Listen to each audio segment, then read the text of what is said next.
He said, it's better to walk alone than to walk with a fool. If you want, consciously you can evolve in this evening. There is no limit as to how a human being can become. This is something that every human being must do. Then coming together will be hugely rewarding.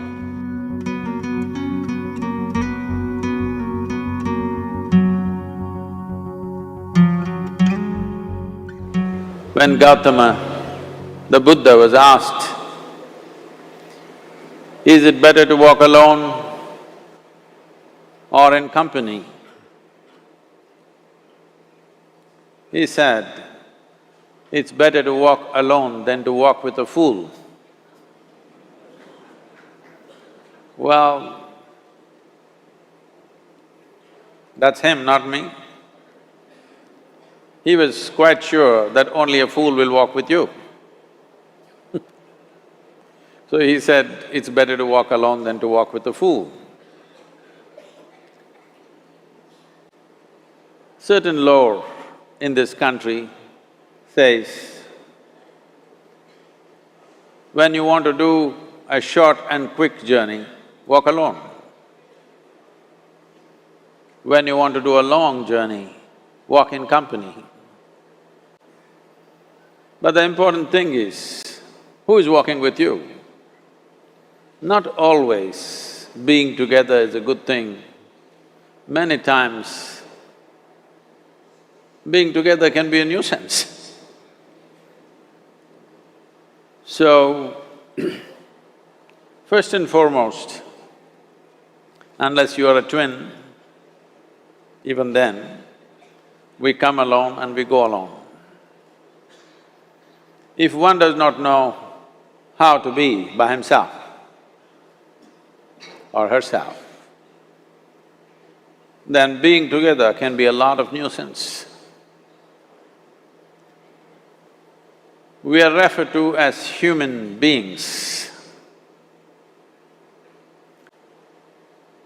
Human beings means every other creature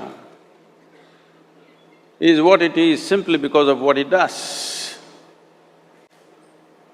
But a human being can simply be, which is a unique quality of the human being, that we can simply be, that we are not compulsive action, that's what it means.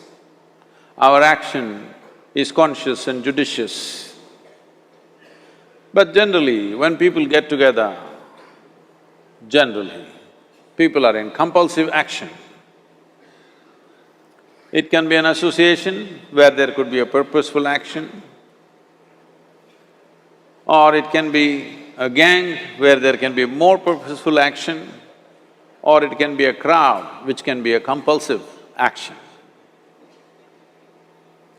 So essentially, to be human means we have reached that point of evolution within ourselves that if we wish, we can simply sit here, just be. We can consider as to what action to take and what not to take. This is definitely individual.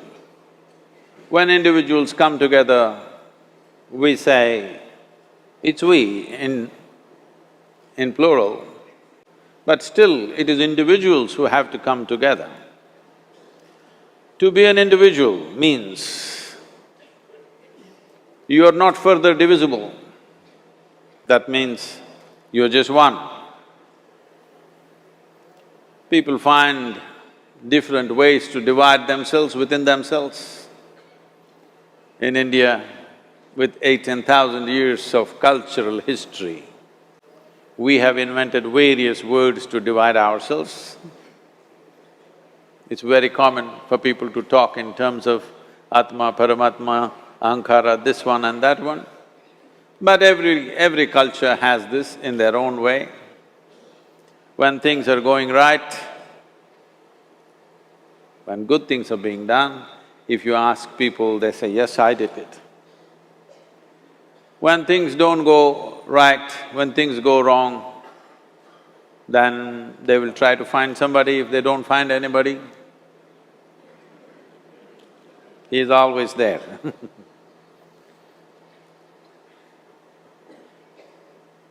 When they are very wonderful, of course they take pride in being how wonderful they are. When they turn nasty, they say, "It was my ego." Mr. Ego is always a fall guy.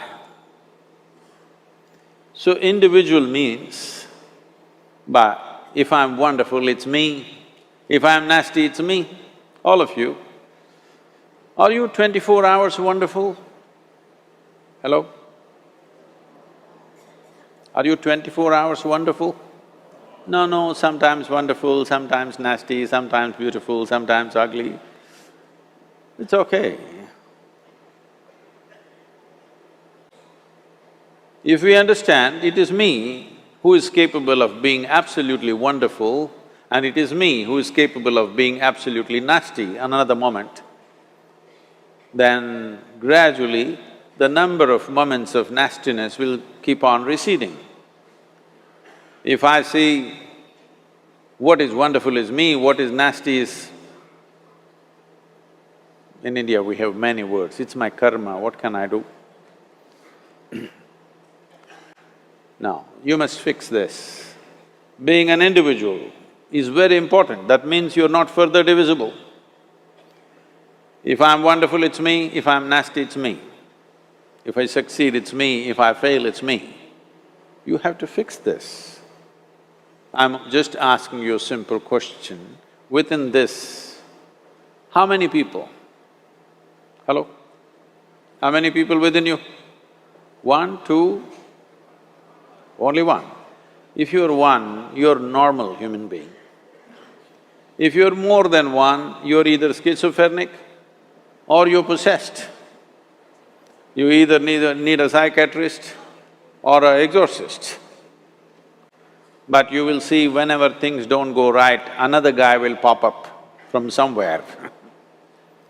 So, becoming an individual means you killed all those pop-ups and just said, "This is me."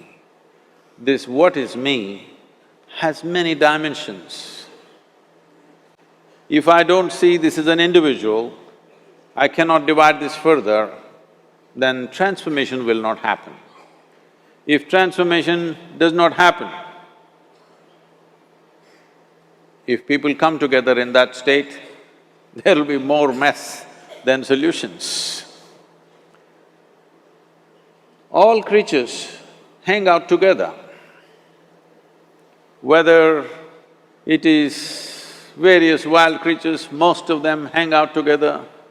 Even monkeys who are just one step behind us, they are also in bunches. It is only human being who can sit alone and transform himself or herself, because this is the prerogative of being human, that we can simply be. This is why you are called human being, you are capable of being. You are not in a compulsive state of activity.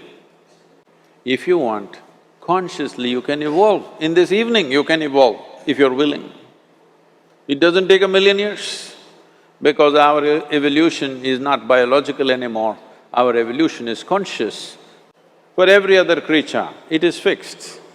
Nature has fixed two lines within which every other creature lives and goes. But once you have come as a human being, there is only bottom line, there is no top line. There is no limit as to how a human being can become. So before we associate ourselves with people, it'll be good every day in the morning or a certain period of your life, if one withdraws to spend a little time with oneself and see how, in what ways can this be little better than the way it was yesterday, this life? How it can be a little better life than what it was yesterday, because most people are coming together for their needs. To fulfill needs, people come together. Some people come together to fulfill a purpose or a cause. Some people come together to eat, drink and be together because they cannot be alone. This is something that every human being must do. A certain period of time, you do one thing, just 24 hours, take a break from everything, not today, right now you're among people. You take a break sometime, just 24